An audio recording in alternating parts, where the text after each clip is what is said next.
আসসালামু আলাইকুম বন্ধুরা, আমার চ্যানেলে আপনাদের সবাইকে স্বাগত জানাই। বন্ধুরা, আজকে আমি আপনাদের সঙ্গে শেয়ার করব একটা রেসিপি চিকেনের। জানি না আপনারা কখনো ট্রাই করেছেন কিনা, যদি না করে থাকেন তাহলে একবার অবশ্যই ট্রাই করবেন। এর জন্য লাগছে এখানে গাজর নিয়েছি একদম গ্রেট করা, এখানে রয়েছে আদা রসুন আর কাঁচা লঙ্কা এরকম মোটা করে থেতো করে নিয়েছি, রয়েছে কুচনো পেঁয়াজ আর ক্যাপসিকাম, আর এখানে রয়েছে চিকেন কিমা। চলুন তাহলে রেসিপি শুরু করা যাক। সবার প্রথমে আমি এই সব সামগ্রী চিকেনের মধ্যে দিয়ে দেব। সব সামগ্রী দিয়ে দিয়েছি, এবার দিয়ে দেব পরিমাণ মতো লবণ, দিয়ে দেব হলুদ,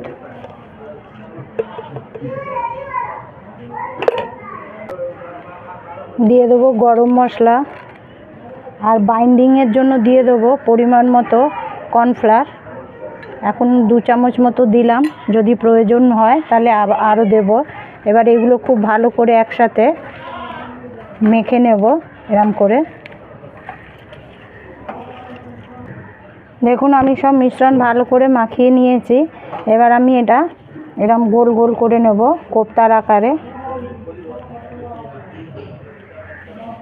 যে দেখুন এরমভাবে যা চিকেন আছে আমি সবগুলো দিয়ে এরকম কোপ্তা তৈরি করে নেব। দেখুন আমি সব কোপ্তা রেডি করে নিয়েছি। এবার আমি একটা ঝাঁঝরি নিয়ে নিয়েছি, এই ঝাঁঝরিতে আমি তেল লাগিয়ে দিয়েছি। এবার আমি এই সব কোপ্তাগুলো এই ঝাঁঝরির মধ্যে একটা একটা করে রেখে আমি স্টিম করে নেব। বন্ধুরা অবশ্যই বাড়িতে একবার ট্রাই করবেন, করে আমাকে জানাবেন কেমন হয়েছে। দারুণ লাগে খেতে। যে আমি সব বসিয়ে দিয়েছি, আর আগের থেকে জল চাপিয়ে রেখেছিলাম গরম হওয়ার জন্য। এবার আমি এর মধ্যে দিয়ে আমি এটা ঢাকা দিয়ে দেব 10 থেকে 15 মিনিটের জন্য। বন্ধুরা যতক্ষণ চিকেন বল স্টিম হচ্ছে ততক্ষণ আমি একটা মশলা তৈরি করে নেব। এখানে রয়েছে ধনে জিরে, এখানে রয়েছে আদা রসুন গোলমরিচ, আর এখানে রয়েছে চারমগজ আর কাজু বাদাম।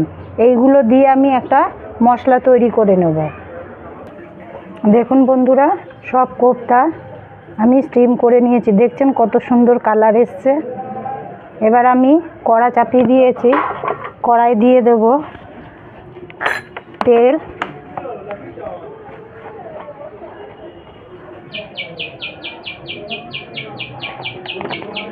আর এর মধ্যেই দিয়ে দেব কিছুটা বাটার। বাটার দিলে কি হয়, স্বাদ আর গন্ধ দুটোই ভালো হয়। থাকলে দেবেন, না থাকলে দেবেন না, এটা ছিল তাই দিয়ে দিলাম, এটা পুরো অপশনাল।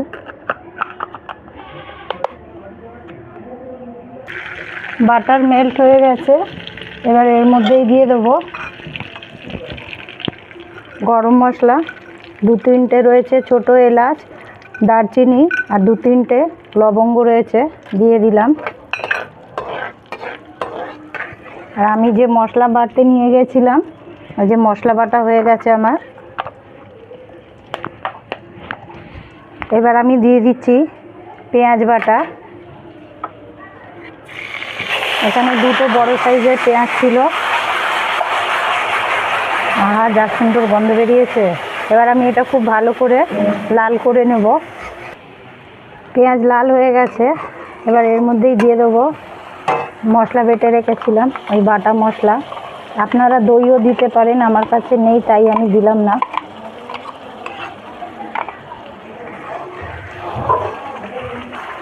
এবার দিয়ে দেবো লঙ্কা গুঁড়ো, যে যেরম ঝাল খান। দিয়ে দেবো হলুদ গুঁড়ো, আর স্বাদ অনুযায়ী লবণ দিয়ে দেবো।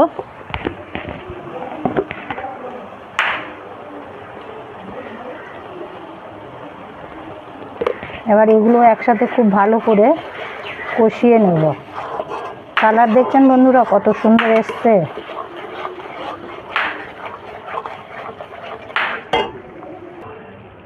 বন্ধুরা মশলা কষাতে কষাতে এর মধ্যেই দিয়ে দিচ্ছি অল্প একটুখানি কসুরি মেথি। এ দিলে স্বাদ আর গন্ধ আরও সুন্দর হয়ে যায়। মশলা কষানো হয়ে গেছে, এবার দিয়ে দিচ্ছি পরিমাণ মতো জল। যে যেরকম গ্রেভি খাবেন সেই অনুযায়ী জল দেবেন। দিয়ে এবার খুব ভালো করে একসাথে এগুলো মিশিয়ে নেব। দেখুন মশলা ফুটে উঠছে, এবার এর মধ্যেই একে একে করে এই কোপ্তাগুলো দিয়ে দেব। এটা ভাত, রুটি, ফ্রাইড রাইস, নানপুরি, যার সাথে ইচ্ছা আপনারা খেতে পারেন, খুবই দারুণ লাগে। দিয়ে এগুলো খুব ভালো করে মিশিয়ে নিলাম। এবার আমি এটা 5 থেকে 7 মিনিটের জন্য ঢেকে দেব। 5 থেকে 7 মিনিট হয়ে গেছে। আহা, ঢাকনা খোলার সাথে সাথেই যা গন্ধ বেরোলো বন্ধুরা, বিশ্বাস করতে পারবেন না। একবার অবশ্যই ট্রাই করবেন বাড়িতে। এবার দিয়ে দিচ্ছি ওপর থেকে গরম মশলা। তৈরি হয়ে গেল আজকে আমার এই রেসিপি। বাড়িতে অবশ্যই একবার ট্রাই করবেন। আর বন্ধুরা, আমার রেসিপি আপনাদের ভালো লাগলে প্লিজ একটা লাইক করে দেবেন। আর যারা ইউটিউবে দেখছেন তারা সাবস্ক্রাইব করবেন। যারা ফেসবুক থেকে দেখছেন তারা আমাকে ফলো করে নেবেন। লাইক, শেয়ার, কমেন্ট করতে ভুলবেন না। দেখা হচ্ছে আবার পরের ভিডিওতে। আর একটা কথা, দেখুন কোপ্তা কিন্তু একটুও শক্ত নেই, কেমন গলে গেছে, একদম নরম। অনেকেই ভাববেন যে কর্নফ্লাওয়ার দেওয়া আছে বলে শক্ত হয়ে যাবে, না, একদম নরম। দেখুন ছোঁয়া মাত্র এরকম একটুখানি ভেঙে গেল। তাহলে আবার দেখা হচ্ছে পরের ভিডিওতে। আল্লাহ হাফিজ।